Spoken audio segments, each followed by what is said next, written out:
जय तुलसी भगवती सत्यवती सुखदानी। नमो नमो हरि प्रेयसी श्री वृंदा गुण खानी, श्री वृंदा गुण खानी। प्रिय भक्तजनों, आपका एक बार फिर से स्वागत है इस आत्म प्रेमी चैनल पर।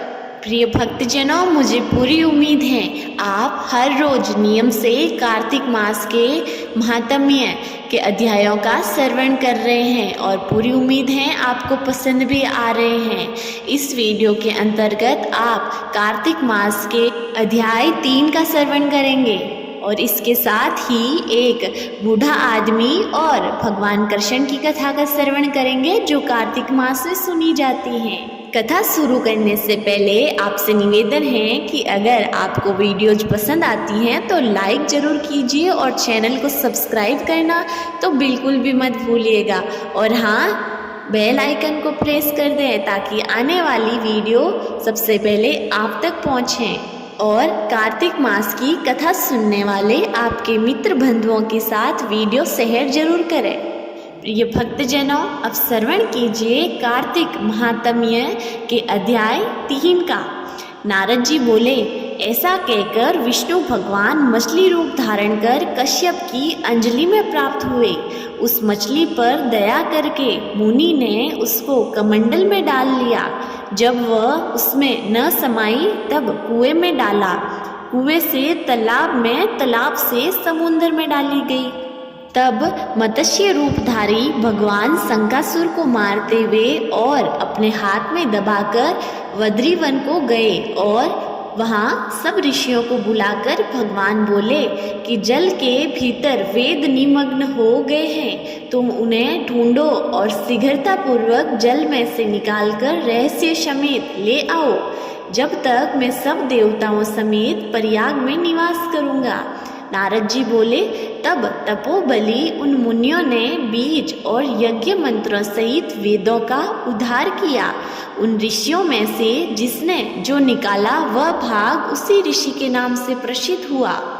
पीछे सब मुनि मिलकर प्रयागराज को गए और प्राप्त हुए वेदों को पाकर ब्रह्मा जी ने प्रसन्न हो देव और ऋषियों सहित अश्वमेघ यज्ञ किया। यज्ञ के अंत में देवता गंधर्व यज्ञ पंचांग गुहक पृथ्वी पर दंडवत कर प्रार्थना करने लगे। देवता बोले, हे देवाधिदेव, हमारी विज्ञप्ति श्रवण करो। यह हमारी प्रसन्नता का स्थान है, इसे तुम वरदान दो।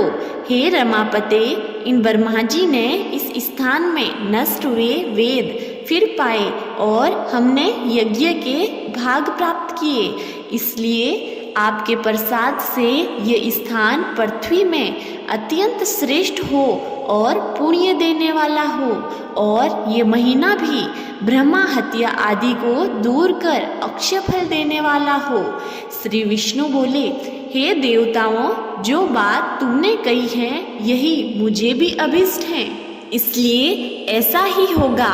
यह ब्रह्मसेन नाम से सबको सुलभ होगा। सूर्यवंशी राजा भागीरथ यहाँ गंगा जी का लावेंगे और इस जगह पर सूर्य की पुत्री यमुना जी का संगम होगा। जो पुरुष अपने पितृ शौरों को यहाँ श्राद्ध करेगा उन्हें पितृगण मेरे स्वरूप को धारण करेंगे। मकर संक्रांति माघ मास में प्रातः काल स्नान करने से उनके दर्शन मात्र से ही संपूर्ण पाप ऐसे नष्ट हो जाते हैं जैसे सूर्य से अंधेरा का नाश हो जाता है, और मैं उनको सालोक्य, समीप्य और सारूप्य इन तीनों रूप की मुक्ति क्रम में देता हूँ। हे मुनिवरों, मैं सर्वज्ञ रूप में वधूरिवर में सदैव निवास करता हूँ। जो फल और स्थान 100 वर्ष में मिलता है वह तुमको वहाँ एक दिन में ही प्राप्त होगा।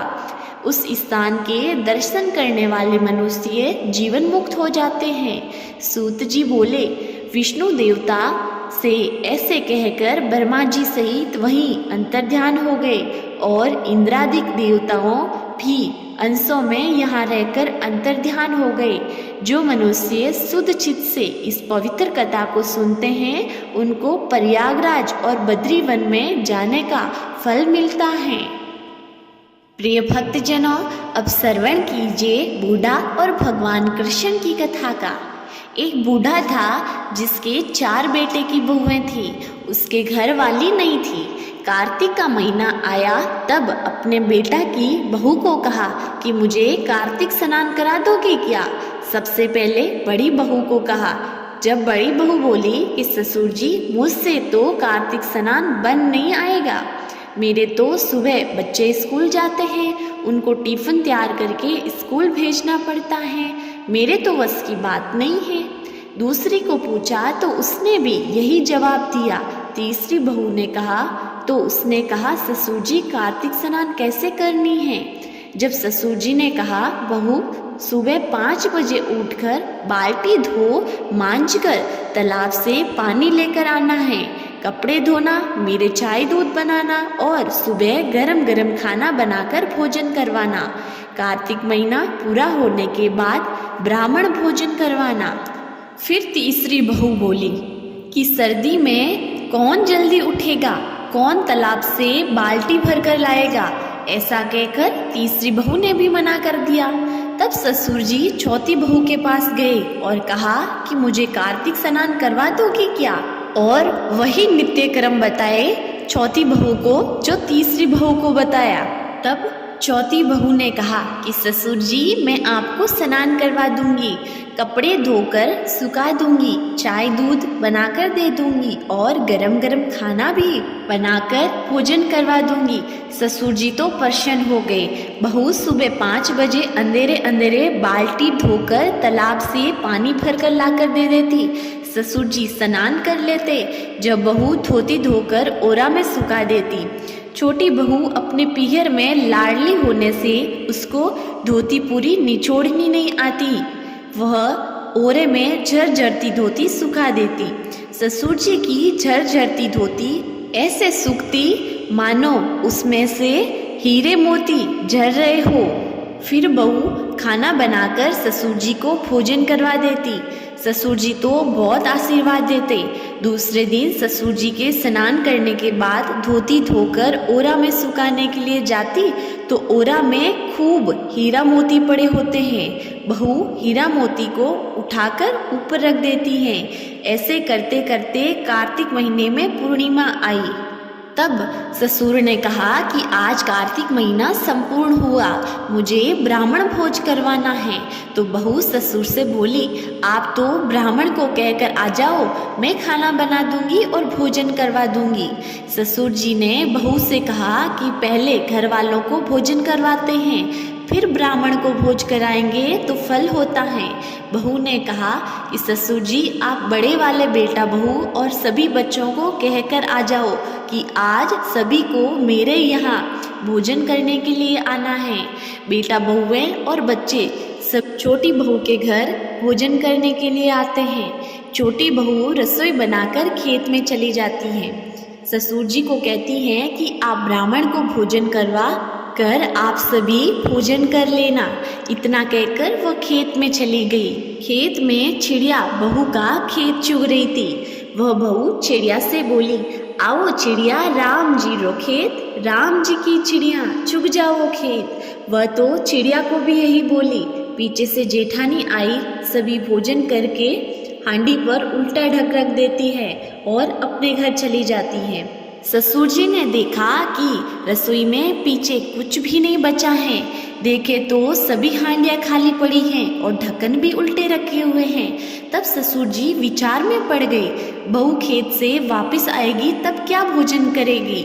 इस कारण सभी हांडियों के ढक्कन सीधे कर दिए और श्री दामोदर भगवान को याद किया और कहा, हे दामोदर भगवान, आप ही मेरी लाज रखना। शाम को खेत में काम करके वापस बहू घर पे आए। फिर ससुर जी से पूछा कि ब्राह्मण और घर वालों ने भोजन कर लिया क्या।